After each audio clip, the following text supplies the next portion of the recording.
जय जगन्नाथ जय हिंद सांग मैंने तो आपण मानका रेलवे डिपार्टमेंट तरफ बहुत बड़ा अपडेट आसी अलरेडी देख पाते सीएन नंबर 08/2024 ओके यहाँ 2024 नोटिफिकेशन तो बर्तमान तार फॉर्म अप्लाई आरंभ हो गला पाखापाखि 32,000 पोस्ट तो अब देखा से पोस्ट केमती कौन रही तार क्राइटेरिया कौन रही तो बर्तमान देख पाते required various post in level 1 of 7th CPC pay matrix आप पाइबे तो बर्तमान आप देखिपे date of indicative notice okay date of indicative notice 28/12/2024 28 तारीख अलरेडी बाहर ओके तो तार डेट ऑफ पब्लिकेशन है 22/1/2025 तार opening date time online registration application तो ऑनलाइन आप फॉर्म पके केबेठू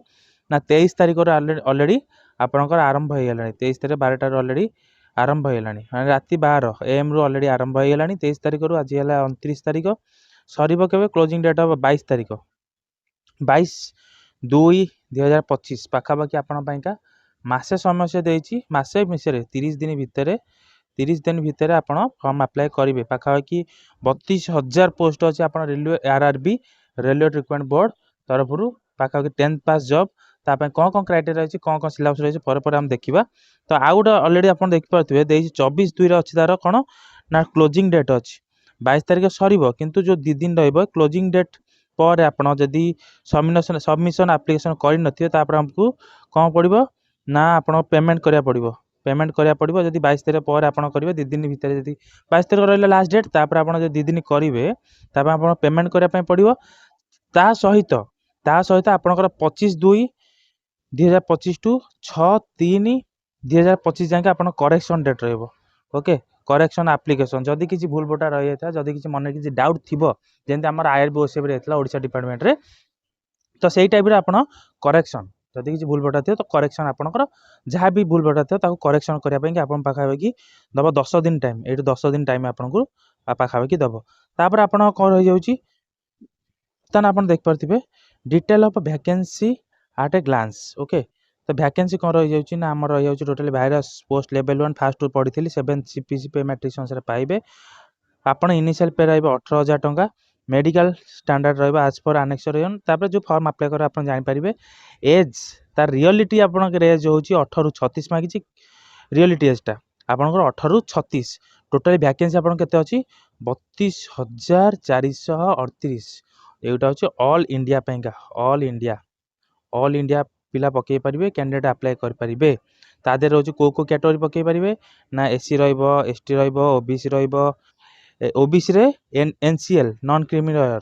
तो से मैंने अप्लाई करेंगे EWS इकोनॉमिक वीकर सेक्शन भी पकेबे तापर बहुत सब जगह कैटेगरी पकई पारे UR भी पकई पारे ता सहित आपनकर कौन कौन एज रिलेशन रही कौन रही आप टोटाल एवं देखा तो बर्तमान आप देखते एज लिमिट आपंकर आस सारी एज लिमिट आप कौन कौन अच्छे ना लेवल 1 18 ରୁ 33 वर्ष आउ 18 ରୁ 36 वर्ष 18 ରୁ 36 वर्ष एम जो आमर होता कोविड 3 वर्ष आपंकर एक्सटेंड करी तो जोटा 18 ରୁ 33 था से एथर 18 ରୁ 36 वर्ष पाखापाखि 3 वर्ष एक्सटेंड हो जो एक्सटेंड है 3 वर्ष आप UR एक्सटेंड है तो यहाँ बहुत बड़ा खुशी खबर जो UR कैटेगरी जो मैंने एज रिलेशन सब डिफिकल्ट पढ़ती UR कैटेगरी आउ UR कैटेगरी पिला समस्ते सबू पिला सब कैटेगरी पिला UR कैटेगरी भर्ती पारे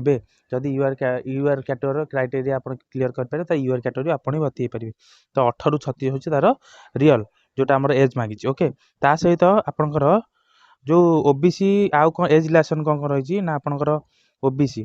कोटा ना नॉन क्रिमी लॉयर अनुसार आपंकर NCL हिसाब से आप NCL सर्टिफिकेट देकी OBC रे भर्ती हो पारे NCL सर्टिफिकेट मुझे अलरेडी वीडियो करची आपको डिस्क्रिप्शन देजी आप जाकि देखिपारे आउ NCL माने 18 ରୁ 36 तापाई देची 3 वर्ष पाखापाखि 39 वर्ष जाके आप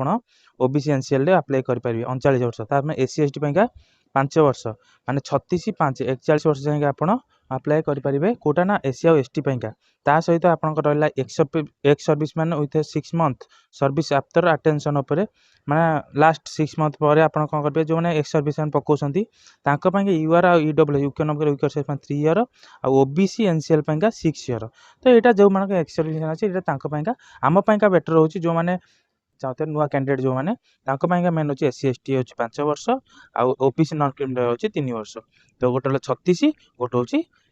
गोटे 39 गोटे हूँ 41 ओके तापर आप रही जाऊँगी एटा टोटल आपन दे देछि पर्सन ऑफ बेंचमार्क तो जेतो सब कैटेगरी माने को पाएगा अछि तो एटा जो माने भी प्रिपरेशन होतिबे अलगा जो डिपार्टमेंट पे प्रिपरेशन होतिबे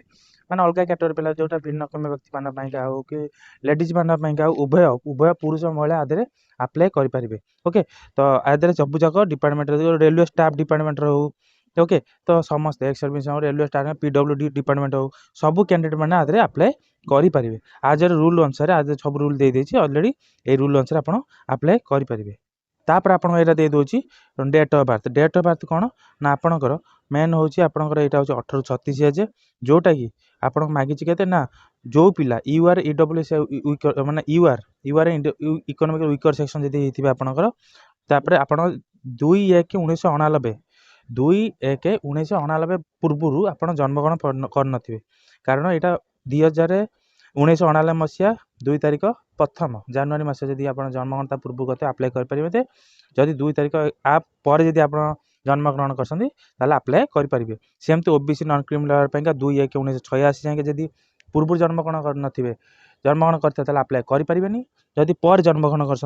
अप्लाई करेंगे सेमती SC ST all communities category सब कैटेगरी मांगा ये टोटली डेट ऑलरेडी मेंशन कर देछि तो आपन केते एटा मागिछि ना आपन को 1/1/2025 1/1/2025 को आपन मागिछि केते ना 18 36 ओके तापर आपन रह जाउछि तो जो आपन फॉर्म एग्जामिनर फी करिवे जो एग्जामिन देबे ता पई गोटे फीस अप्लाई करे दबा पड़िबो जोटा होछि 5 टका को मानका यूआर कैटेगरी पई गोटे 5 टका तापर आपन जाउछि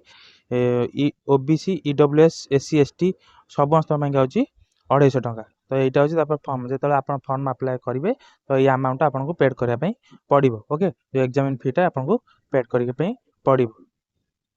आप रही रिक्रुटमेंट प्रोसेस तो रिक्रुटमेंट जो हम आम 32 पोस्ट रिक्रुटमेंट हम ताप प्रोसेस रही फास्ट आपंकर हम दे अलरेडी कंप्यूटर फास्ट यहाँ सीबीटी एग्जाम हम आप computer CBT computer based examination कर ऑनलाइन एग्जामिनेशन कर physical efficiency test 2 document verification 3 medical examination तो यही आप 4टा यहाँ आपंकर रिक्रुटमेंट प्रोसेस जाऊँगी स्टेप बाय स्टेप आपको क्लीयर करने पड़ो ओके यहाँ जेहतु अलरेडी कंप्यूटर बेस्ड टेस्ट आपंकर तापर मेन हूँ कौन कौन पड़ो सब जगह पड़ो आप 1 मार्क ऑब्जेक्टिव क्वेश्चन आसो है no of all question each of 1 mark from है जनरल साइंस आपंकर आस 25 mark examination duration minute 90 minute परीक्षा हे जो थे आप रही टोटाल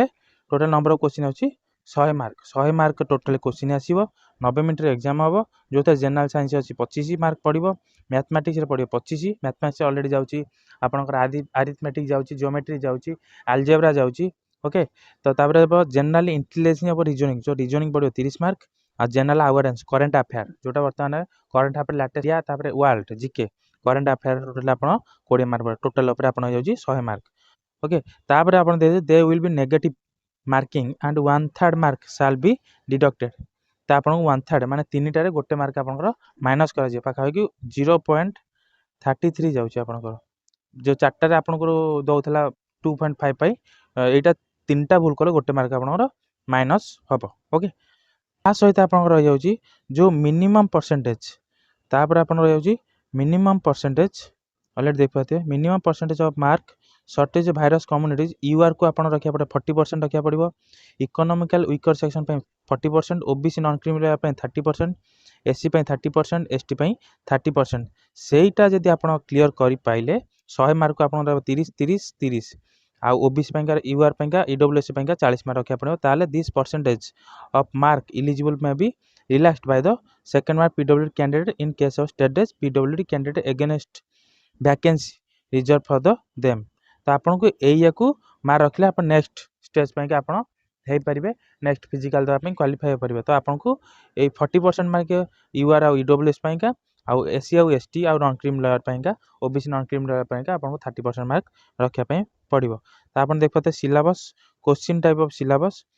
हम देखो mathematics general intelligence and reasoning general science तापर general awareness current affair okay तो ये 4टा आपन रह जाउची से अनुसार आपन निजको प्रिपेयर करंतु काइना सब पिला फुल्ली प्रिपेयर होते कहीं जो मैंने कॉम्पिटिटिव प्रिपेयर होती तो निश्चय आप पढ़ापढ़ी कर बहुत एग्जाम देवेनि आ बेसी किसी कहवाई पड़ोनी okay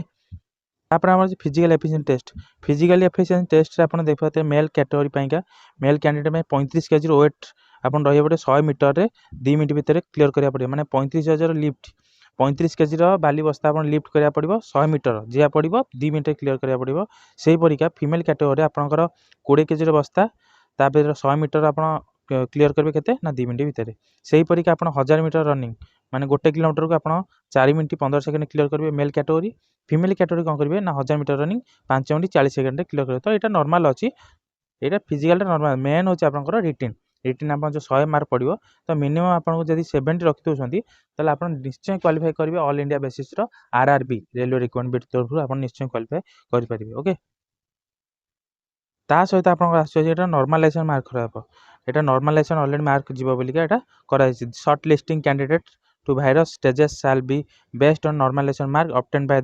them whenever CBT conducted exam season of the syllabus तो जो सिलेबस एग्जाम हम सीबीटी एग्जाम हम कंप्यूटर बेस्ड टेस्ट जो आपन करा जीवो सेटा को आपन नॉर्मलाइजेशन मेथड रे आपनकर मार्कटा जीवो ओके तो सेही अनुसार जो माने भी ओडिसा रे आईआरबी देइथबे से मान जानिथबे आ नॉर्मलाइजेशन मार्क तापर रॉ स्कोर आसीबो जेंते आज वेल जेंते काउंटिंग करिया कथा सेमती हबो तो 3टा शिफ्ट सेमती एग्जाम करा जीवो तापर कोन नोटिस आसो आपन परवर्ती मुद्रा आपन जणा दिया जीवो ओके आपणकर जो रेलवे रिक्वायरमेंट तरफ आपणकर कोठी एरिया रे माने को जगार आप एग्जामिनेशन हम आ को आपणकर जो RRB virus RRB indicated the below code आप रही जाऊँ आरआरबी जाऊँगी गोटे जो अहमदाबाद जाऊँगी आजमार बेंगलोर भोपाल भुवनेश्वर बिलासपुर चंडीगढ़ चेन्नई ओके गोरखा जाऊँगी गुवाहाटी जाऊँगी कोलकाता जाऊँगी गोरखपुर मुंबई पाटना तापर प्रयागराज रांची और सिकंदराबाद तो यही एरिया रे आपनकर जो एग्जाम सॉरी एग्जाम मान एग्जाम क्लियर करा परे आपनको यही एरिया रे पोस्टिंग दिया जिवो ता सहित यही एरिया रे ही आपनकर देखिक आपन निजर जोटा पाखापाखी हम ईस्ट कोस्ट हो कि साउथ कोस्ट हो तो से अनुसार आप फॉर्म अप्लाई करेंगे तो बर्तमान आप देखिए एज लिमिट अलरेडी से देदेजी 1/1/2025 को आपको मांगी 1 जनवरी 2025 को आप मांगी 18-37 वर्ष okay SCBC category OBC category जाऊँ 36-39 आंकु जाऊँ 41 तो एससी एसटी 41 तो से अनुसार निजी प्रिपेयर करूँ पढ़ापढ़ी ध्यान दिंतु कहीं बर्तमान सबकि एग्जाम सबकि सेंट्रल हो कि रेलवे हो कि डिफेन्स हो कि ओडिशा पुलिस हो जहाँ भी आप एग्जाम थे सबकि रिटन उपर डिपेंडेबल हो तो निजू से अनुसार कम्पिटेटिव जेहतु एग्जाम है निजू से अनुसार प्रिपेयर कर कंपिटिशन जुग निजू सेमती कंपिटिशन करा बोले सेमती कम्पिटेटिव एग्जाम से दम पढ़ाई पड़ो जदि वीडियो की देखुए नुआ देखुए तो निश्चय चैनल टू सब्सक्राइब करूँ जेहतु परवर्ती नोटिफिकेशन जमी बाहर नुआ रिक्वायरमेंट बाहर आप नोटिफिकेशन जाए पहुँचे तो आप जानीपारे तो रोचे थैंक यू जय जगन्नाथ जय हिंद।